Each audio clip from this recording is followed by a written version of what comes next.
Payg'ambarimizning ig'izidan to'kilayotgan bu oyatlar mushriklarni o'ziga mahliyo qilib oldi. Shu sababdan ular asli maqsadlarini unutib, Qur'oni Karimga, ya'ni payg'ambarimizning tilovatiga quloq solishga boshladi. Payg'ambarimiz sura Najmning mono oyatlarini o'qiyotdi.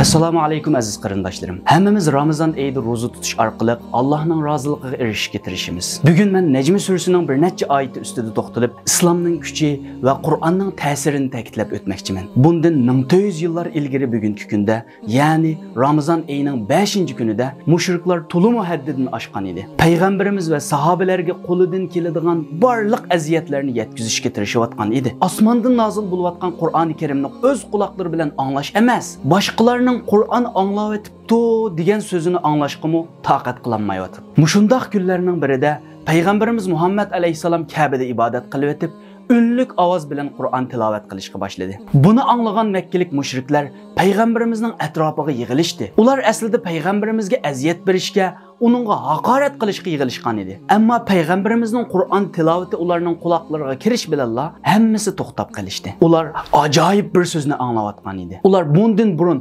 bundaq fasohatlik va bundaq balog'atlik so'zlarni anglab boqmagan edi. Payg'ambarimizning ig'izidan to'kilayotgan bu oyatlar mushriklarni o'ziga mahliyo qilib oldi. Shu sababdan ular asli maqsadlarini unutib, Qur'oni Karimga, ya'ni payg'ambarimizning tilovatiga quloq solishga boshladi. Payg'ambarimiz sura Najmning mono oyatlarini o'qiyotdi. Ala taziru waziratu wizra ukhra. Bir gunohkor odam boshqasining gunohini ustiga olmaydi. Va allaysa lil insani illa ma sa'a. Inson faqat o'zi qilgan ishning natijasini ko'radi. Va anna sa'yahu sawfa yura.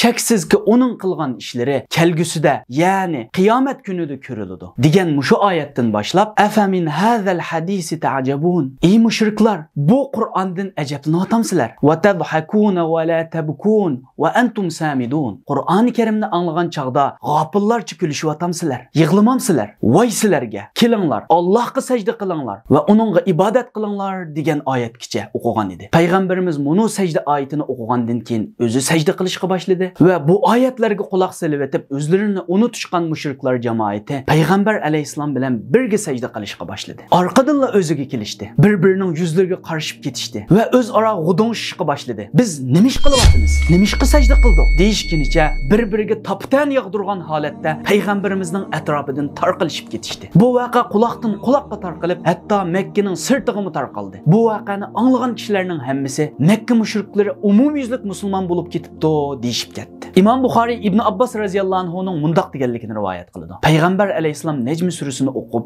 sajda qildi. Uning bilan birga musulmonlar, mushriklar, hatto jinlar sajda qildi deb rivoyat qilgan. Mana bu kun islom dinining haq din ekanligiga shohid bo'lgan Ramazonning 5-kuni edi. Bu kun Qur'on Karimning kishilarning qalbiga ta'sir qiladigan kuchga ega ekanligini va uning Alloh tarafdan payg'ambarimizga tushirilgan mo'jiza ekanligini isbotlab bergan kun edi. Biz mana mushundaq bir kun ichida turyapmiz. İnsanning ruhiy kuchi Ramazon oyining barakati bilan birlashganda texmi kuchayib ketadi. Biz bu kuchni Qur'on o'qish orqali his qila olamiz. Qur'on o'qib, namoz o'qib, uxlamasdan o'tkazgan kechalar buning isboti. Demak, Ramazon oyi biz uchun o'zimizni tarbiyalash fursati, roza tutish orqali savrchanlikni o'rganamiz, duo qilish orqali Allohga yaqinlashimiz, Qur'on o'qish orqali Allohning so'zlarini tushunishga va uni hayotimizga tatbiqlashga tirishimiz. Allohning qudrati mushriklarni hayron qoldirib, ular o'zlarini to'ymagan holda sajda qilib ketgan bu kunda Qur'oni Karimning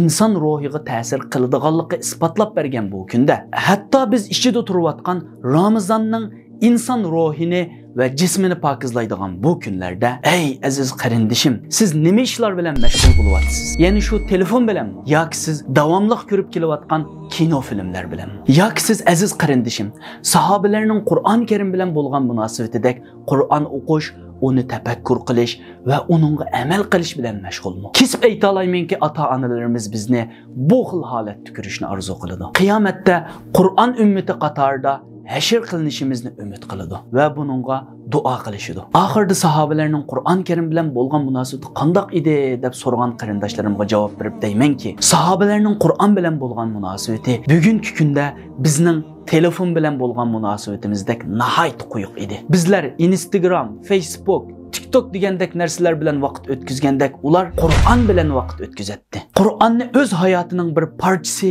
deb qaraydi. Undaqda hali ham yana sahobalardek hayot umid qilamsiz. Sahobalardek jannatni orzu qilamsiz. Bu savolning javobi ilgirki oyatda deb o'tganimdek va an laysa lil insani illa ma sa'a. Inson faqat o'zi tirishchanlik qilgan narsasiga erishadi. Yani sahabelardek yaşashni umid qilsak, sahabelardek amal qilishimiz kerak, sahabelardek jannatni arzu qilsak, sahabelardek jannatga intilishimiz kerak. Ulug' Alloh taolo hammamizga tavfiq hidoyat ato qilgay, bizni Qur'on ummati bo'lishga nasib qilgay.